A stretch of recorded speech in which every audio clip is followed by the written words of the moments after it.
Have you ever felt a chill run down your spine for no reason? A sudden, inexplicable sense of dread that makes the hairs on the back of your neck stand up. Tonight, we're going to explore that feeling. We're diving deep into the shadows, into those quiet corners of the world where logic breaks down and fear takes over. These aren't just stories. They're windows into moments of pure terror, experienced by people just like you and me. So, dim the lights, get comfortable, and prepare yourself. The darkness has tales to tell, and it's time we listened. Our first story comes from a paramedic named Leo. He's seen a lot in his line of work, things that would make most people's stomachs turn. But one particular call on a cold, rainy night still haunts his dreams. The dispatch came in just after 3 a.m. A single vehicle accident on a deserted stretch of country road.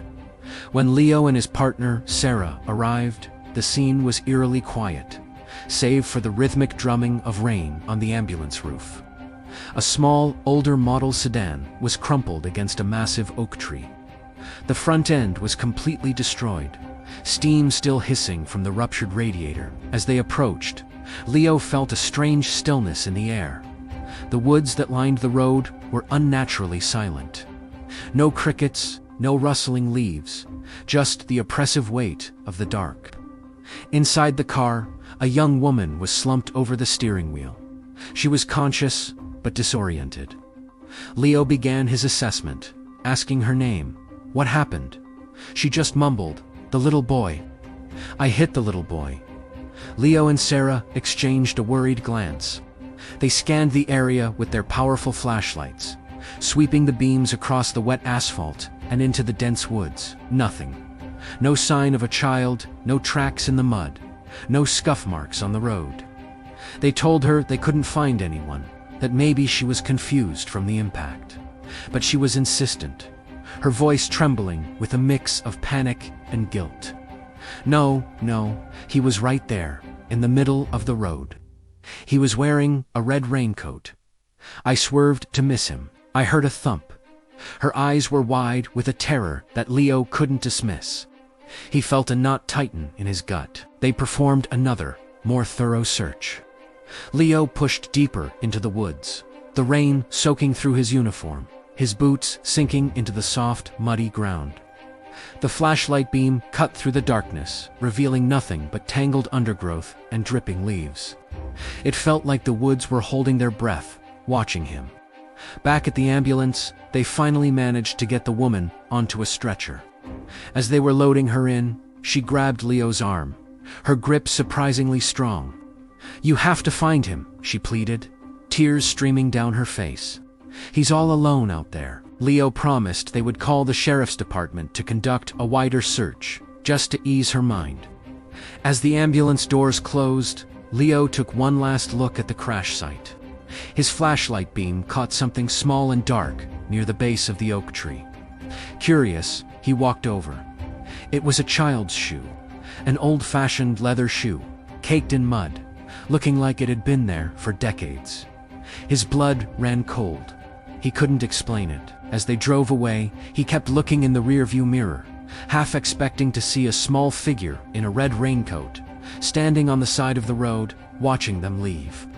He never saw anything, but the image of that single mud-caked shoe is burned into his memory forever. Next, we journey into the world of urban exploration with a young woman named Maya. She and her friends loved exploring abandoned places, drawn to the history and the silent decay. Their latest target was the old Blackwood Sanatorium, a place with a dark and sordid past, rumored to be one of the most haunted locations in the state. It had been closed for over 50 years, left to rot on a remote hilltop overlooking the town. The stories were the usual fare: mistreated patients, cruel doctors, and tormented spirits. For Maya and her crew, it was the perfect adventure. They snuck in at dusk, the setting sun casting long, menacing shadows across the crumbling facade. The air inside was thick and heavy, smelling of dust, mold, and something else. Something metallic and vaguely unpleasant. Armed with flashlights and cameras, they began to explore. The place was a maze of decaying hallways, peeling paint, and rusted medical equipment. They laughed and joked at first, their voices echoing unnervingly in the vast empty rooms. They found the old patient wards, rows of rusted bed frames lining the walls like skeletal remains. But as night fell, the atmosphere shifted. The building seemed to come alive with whispers and groans. A door slammed shut on the floor above them. They tried to rationalize it as the wind, but there wasn't a breath of air stirring. Maya started to feel a growing sense of unease. It felt like they were being watched, not just by one pair of eyes, but by hundreds. In the old operating theater, her friend Liam yelped and dropped his camera. He swore something cold had brushed against the back of his neck. Maya's own flashlight began to flicker erratically. It was then that she heard a faint rhythmic sound from down the hall. A soft, dragging noise. Thump, scrape, scrape, scrape, scrape. It was getting closer. Fear, cold and sharp, pierced through their bravado. They weren't alone. They huddled together, flashlight beams darting nervously down the pitch-black corridor. The dragging sound stopped right outside their doorway. Silence descended, thick and suffocating. Maya held her breath, her heart pounding against her ribs like a trapped bird. Then a low, guttural whisper slithered from the darkness, a voice that sounded dry and ancient. "Get out!" Panic erupted. They scrambled for the exit, stumbling over debris, their earlier confidence completely shattered. As Maya ran, she risked a glance behind her. In the flickering beam of her dying flashlight, she saw a figure at the far end of the hall.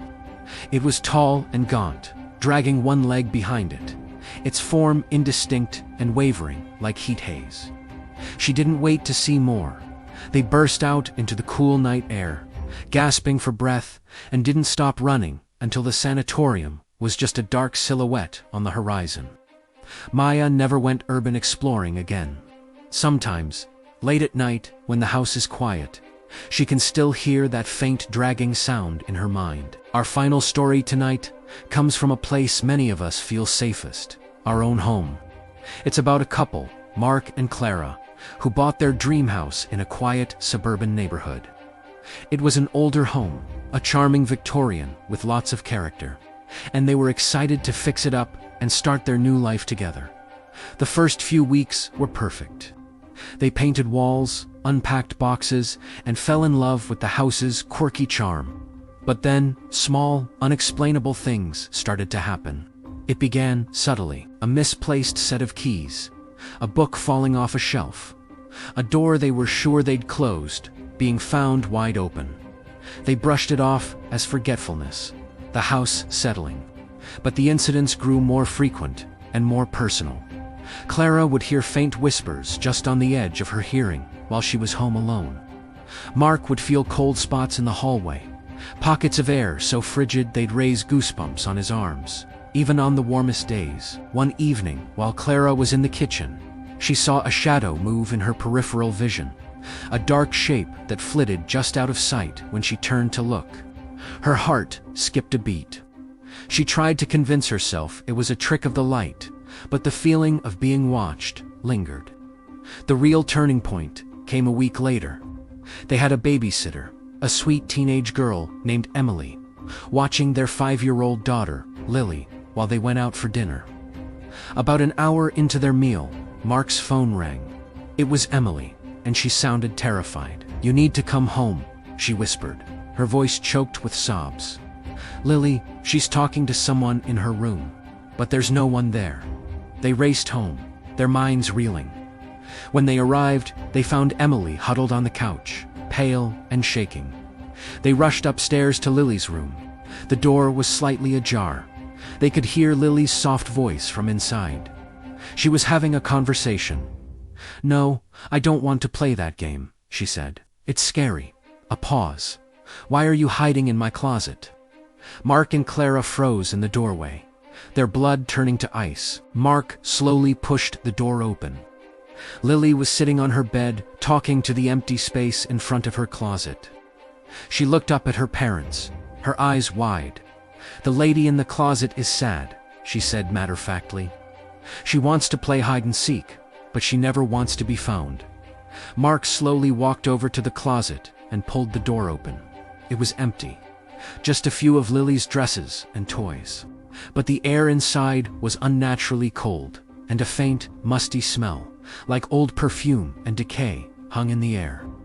They moved out of the house the very next day, leaving most of their belongings behind. They never found out who the sad lady in the closet was, and frankly, they never wanted to know.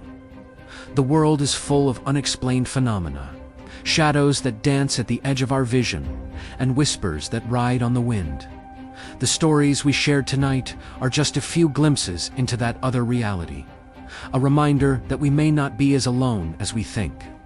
Fear is a primal instinct, a warning system, but sometimes what it's warning us about is something beyond our comprehension. Thank you for joining me in the darkness. Sleep well if you can, and don't forget to check your closets.